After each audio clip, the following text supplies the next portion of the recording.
సంవత్సరం జూన్ నెల మాస ఫలితాలు తెలుసుకునే ప్రయత్నం చేద్దాం.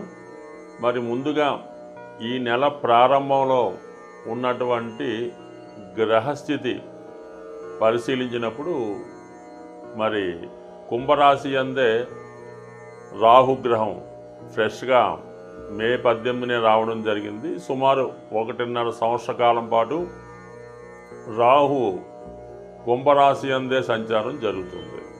ఇక మేషరాశిలో షష్టగ్రహ కూటమి విడిపోయి సింగిల్గా శని భగవానుడు ఒక్కడే మీనరాశిలో సంచరించడం జరుగుతుంది.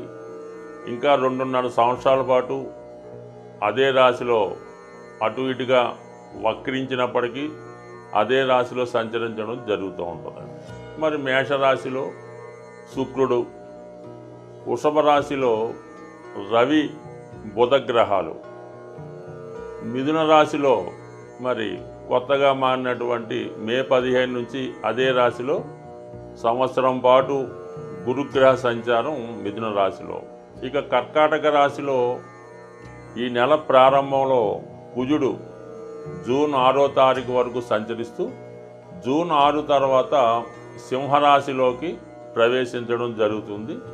మరి చివరగా సింహరాశి అందే కేతుగ్రహ సంచారం ఇంకా సుమారు 18 నెలల పాటు అదే రాశిలో సంచరించడం జరుగుతుంది. అయితే ఈ నెల ప్రత్యేకత ఏంటంటే ఈ నెల ప్రారంభంలో గ్రహాలన్నీ రాహుకేతువుల మధ్య ఉండిపోవడం వల్ల ఒక విధమైనటువంటి గోచారరీత్యా కాలసర్పదోష ప్రభావం ఏర్పడింది.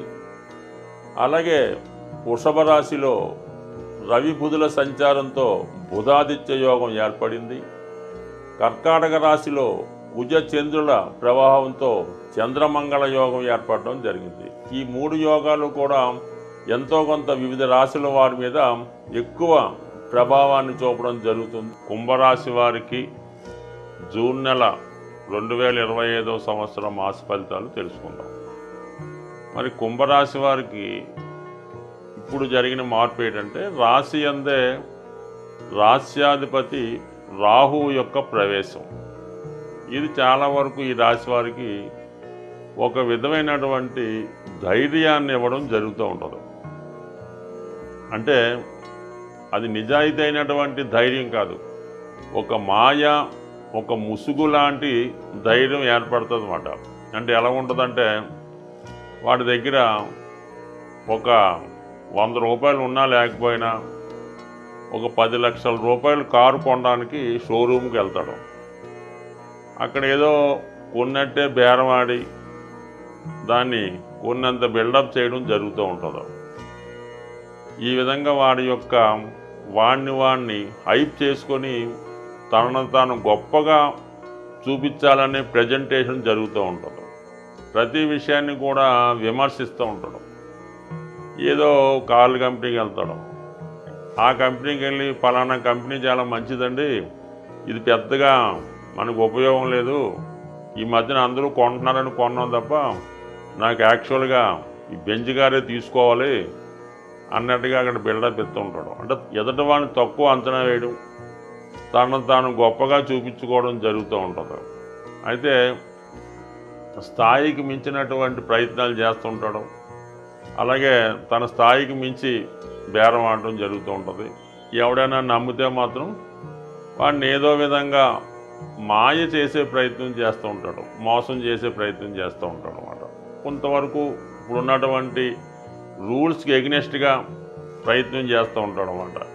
ఏదన్నా ట్యాక్స్ సరిగ్గా చెల్లించకపోవడం, ఏదన్నా సరైన ప్లాన్ లేకుండా ఈ గృహ నిర్మాణం లాంటివి చేయడం, లేఅవుట్లు చేయడం, ఏదో రైట్స్ లేకుండా స్థలాన్ని అమ్మడం చేస్తూ ఉంటాడు. అంటే ఇది వ్యక్తిగతంగా మొన్నటిదాకా కుంభరాశిలో మనకి మార్చి నెలాఖరు వరకు శని భగవానుడు ఉంటే ఆ విధంగా చాలా నిజాయితీగా కష్టపడి నిస్వార్థంగా పనిచేస్తూ ఉండేవాడు.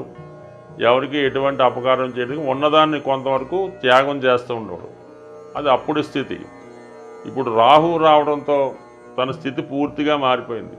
ఏదైతే తను పోగొట్టుకున్నాడో, వ్యాపారంలోనో బంధువుల వల్ల నష్టపోయాడో, తిరిగి దాన్ని మనం ఏదో విధంగా సంపాదించాలి అనే ప్రయత్నంలో అనేక రకాలైనటువంటి అడ్డదారులు తొక్కే ప్రయత్నం కూడా జరుగుతూ ఉంటుంది. అయితే ఇది అందరి విషయంలో మాత్రం అనుకోవద్దు. జీవితంలో ముందుగా గత 5 సంవత్సరాలను బట్టి దెబ్బతిన్నవాడు ఎవడైతే ఉంటాడో, మోసపోయిన వాడు ఎవడైతే ఉంటాడో, వాడు ఈ విధంగా పోగొట్టుకున్న దాన్ని ఏదో విధంగా తిరిగి సంపాదించాలనే ప్రయత్నం చేస్తూ ఉంటారు. సో ఓకే, దానికి గురుగ్రహం కూడా మరి 5వ స్థానంలో వచ్చి 9వ దృష్టితో వీక్షించడం వల్ల చాలా వరకు చేసిన దాంట్లో న్యాయమే ఉంటుంది. బట్ ఎదుటవాడికి అది అర్థం కాకపోవచ్చు. ఇంకా ముఖ్యంగా శుక్రుడు 3వ స్థానంలో ఉన్నాడు కాబట్టి మంచివారి సహకారం లభిస్తుంది. మీ యొక్క ప్రయత్నానికి మీ యొక్క బంధుమిత్రుల సహకారం లభిస్తుంది. కొత్తగా ఎవరో ఒకరు పరిచయం అవుతారు. వారి యొక్క స్నేహంతో కొంతవరకు మీరు కొత్త జీవితానికి ప్రారంభించుకునే అవకాశాలు కూడా ఉండే అవకాశం ఉంది. ఇంకా చతుర్థంలో ఏర్పడినటువంటి బుధాదిత్య యోగ ప్రభావం ఇది విద్యార్థులకి చాలా అనుకూలంగా ఉంటుంది. ఒక మంచి కాలేజీలో సీటు దొరుకుతుంది.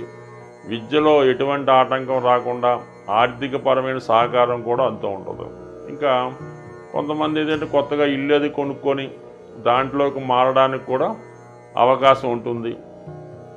ఏదైనా ఈ బుధుడు రవి 4వ స్థానంలో ఏర్పడిన యోగం మంచిది. ఇక 6వ స్థానంలో ఏర్పడినటువంటి చంద్రమంగళ యోగం అంటే ప్రారంభంలోనే ఉంటుంది.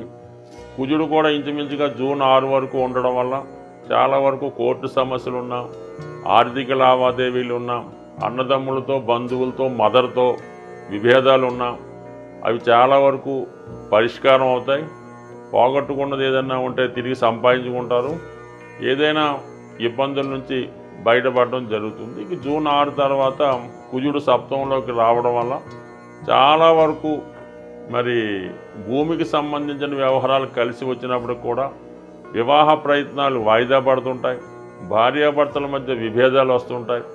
మీలో కూడా ఒక కొత్త ఉత్సాహం ప్రారంభమై ఏదో విధంగా మనం అనుకున్నది సాధించాలనే మీ ప్రయత్నం కూడా చాలా వరకు నెరవేరే సూచనలు కనబడుతున్నాయి. సో ఈ ప్రయత్నంలో మొత్తం మీద మీరు ఏదైనా ఒక పని చేసే ముందు చాలా వరకు ఆలోచించాలన్నమాట. అది ఎంతవరకు కరెక్టో, మనం ఎంతవరకు దాన్ని చేయొచ్చు అని ఆలోచించి ఆ ప్రయత్నం చేస్తే మంచిది తప్ప ఏదో అడ్డుగోలుగా మన ఇష్టం వచ్చినట్టు పని జరుగుతుంది కదా, మనీ వస్తుంది కదా వెళ్ళిపోతే మాత్రం కంపల్సరీగా చివరిలో దానికి తగిన పనిష్మెంట్ కూడా ఉంటుంది. అంటే రాహు ఎప్పుడు ధనాన్ని ఐశ్వర్యాన్ని ఇచ్చినా తిరిగి తనతో పాటు తీసుకెళ్ళి చివరికి చక్కగా మరి మంచి ప్రశాంతమైన చోట్ల రెస్ట్ తీసుకునే విధంగా జీవితాన్ని కల్పిస్తూ ఉంటాడు. కాబట్టి ఎట్టి పరిస్థితుల్లో కూడా దురాశగా పోవద్దు. ఉన్నంతలో నిజాయితీగా వెళ్తేనే మీకు నెమ్మదిగా అభివృద్ధి రావడం జరుగుతుంది. అన్ని సమస్యలకి మూలం ధనం. అందుకే ధనం మూలం మిదం జగత్ అన్నారు. ధనం ఖర్చు పెట్టడం అన్నది చాలా సులభం, సంపాదించడం అన్నది చాలా కష్టం. అయితే ఈ ధనం సంపాదించడానికి ఒక సులువైనటువంటి మార్గాన్ని తెలియజేయడం జరుగుతూ ఉంటుంది. అది మీకు ఈ నెల ఫలితాల్లో ఈ అద్భుతమైనటువంటి ధనయోగాన్ని కలిగించే రెమెడీ మీకు చెప్పడం జరుగుతూ ఉంటుంది. ఇది కొంతవరకు మీరు చేయవలసిందల్లా ధనానికి అధిదేవత అయినటువంటి లక్ష్మీ అమ్మవారికి ఇష్టమైనటువంటి రోజు శుక్రవారం. ఈ శుక్రవారం రోజు మీరు ఏం చేయాలంటే ఒక మట్టితో తయారు చేసినటువంటి ఒక జాడీ అనొచ్చు, డబ్బులు దాచుకునే డిబ్బీ కూడా అనొచ్చు.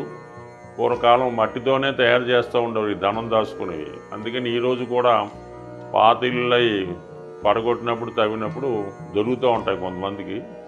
అటువంటి మట్టితో తయారు చేసినటువంటి డిబ్బీ ఒకటి తీసుకోండి శుక్రవారం రోజు.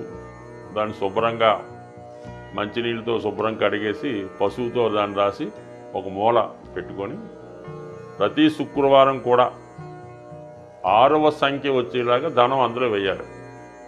రూపాయల 60 రూపాయల 600 మీకు ఇంకా ఓపుకుంటే 6000 అన్నది ప్రతి శుక్రవారం అందులో డ్రాప్ చేయవలసి ఉంటుంది, అందులో వేయాలన్నమాట. పక్కన పెట్టాలి, అది దేవుని దగ్గర పెట్టడం, నమస్కారం పెట్టడం. అయితే ఈ శుక్రవారం రోజు మిగతా డబ్బులు మీరేమీ కూడా ఖర్చు పెట్టకూడదు. ఇందులో వేసిన 6 రూపాయలు మాత్రమే అందులో వేయాలి. మిగతాదంతా కూడా ఆ రోజు ఏ ఒక్క రూపాయి కూడా మీ ఇంటి నుంచి బయటికి వెళ్ళకూడదు. అలాగని ఫోన్పేలు గూగుల్ పేలు చేయకూడదు. ఆ నియమం మీరు పాటించి ఈ శుక్రవారం మనీ వెళ్లకుండా ఉంటూ ప్రతి శుక్రవారం వీలైతే ఇంక పెంచుకుంటూ వెళ్ళిపోండి. దాని తర్వాత ఒక సంవత్సరానికో ఎంతో దాన్ని ఓపెన్ చేసి దాంతో ఏదన్నా ఈ వరలక్ష్మి వ్రతంకి ఎప్పుడైనా తీసుకోవచ్చు. గోల్డ్ ఏదన్నా కొని అది అమ్మవారి పూజకి ఉపయోగపడేలాగా, ఇది బంగారు పుష్పాలు, బంగారం కిరీటమో, లేదంటే బంగారంతో చేసినటువంటిది ఏదన్నా ప్లేటు ప్రసాదం పెట్టడానికో గ్లాసో కొని అమ్మవారి దగ్గరే పెడతా ఉండండి. ఇలాగ మీరు చేసుకుంటూ పోతే మీరు 6 రూపాయలతో సేవింగ్ మొదలెడితే అది మీరు వారానికి 6 లక్షల దాకా తీసుకెళ్ళినా కూడా మీరు ఆశ్చర్యపడక్కర్లేదు, అవుతుంది. దాంతో మీరు చేయవలసిందాలు ఈ గోల్డ్ కొని ఇది అమ్మవారికి ఏదో వస్తువు కొని పెట్టడం. మళ్ళీ మీకు బాగా మీరు దాన్ని మళ్ళా మీ ఇంట్లో ఒక అమ్మాయి పుడితే ఆ అమ్మాయికి, అంటే అమ్మాయి కూడా లక్ష్మీ స్వరూపం కాబట్టి ఆవిడకి మీరు అవి కానుకగా ఇవ్వచ్చు, బంగారు ఆభరణాలు కూడా ఇవ్వచ్చు. బట్ ఏదన్నా ఈ శుక్రవారం 6 సంఖ్య ఇది కాకుండా మిగతాది కూడా బయటికి వెళ్ళకూడదు. ఇంకా అది ఎంత గొప్ప అవసరమైనా సరే అక్కడతో శుక్రవారం నాడు స్టాప్ చేసి శనివారం మార్నింగే పేమెంట్స్ మాట. ఈ విధంగా చేసి చూడండి. ఇంచుమించుగా నాకు తెలిసి ఈస్ట్ గోదావరి జిల్లాలో అపర కుబేరులు ఉన్నారు, వాళ్ళంతా కూడా ఈ నియమాన్నే పాటిస్తున్నారు. స్వస్తి.